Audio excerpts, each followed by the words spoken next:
สียงอย่างแม่น้ำกล้วยที่ไหนนะเสียงยังมีเสลดอยู่ในท้องบอกแล้วมิสกาญจนบุรีวันนี้ท้องฟ้าแจ่มใสอันนี้คือหยดน้ำค้างจากเมื่อคืนนะคะจริงๆเราไม่ได้ฝนตกมันคือน้ำค้างที่มันร่วงโรยตอนเช้านี่ตกเป็นรอบที่2ของวันแล้วนะจ๊ะทำไรมาล้อ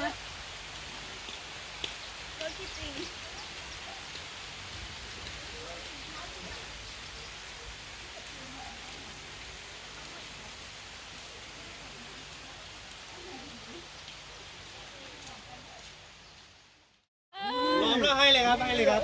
ข้างหลังก็มีครับหนูเด้อ โอ้ย เอาโทรศัพท์มาให้ผมก็ได้ผมก็ไม่เคยเจอบรรยากาศอย่างนี้มาก่อนครับ จริงเหรอคะ อยู่มาปีกว่าเนี่ยเพิ่งครั้งแรกเนี่ย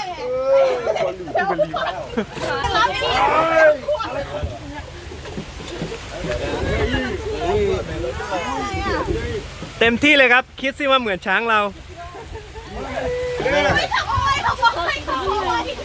ชูอะไรแปลว่าหยุดอ่ะโชว์ขวายมันมีช้างกระเหลี่ยงกับช้างไทยครับ อ๋ออันนั้นเอาไว้อาบน้ำใช่ไหมอาบน้ำไม่แน่ไม่น้ำอย่างนี้ใช่ปะ น้ำยังไม่ขึ้นไง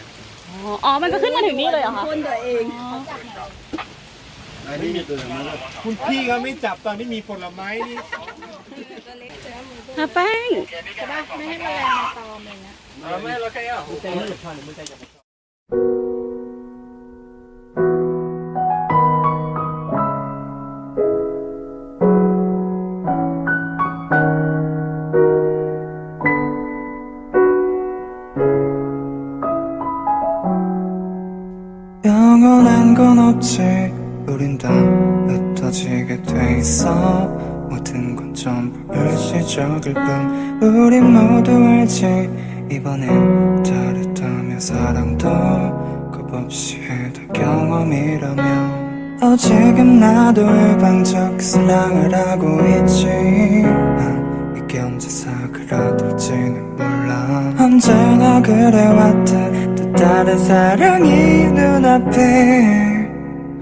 떠날수도있겠지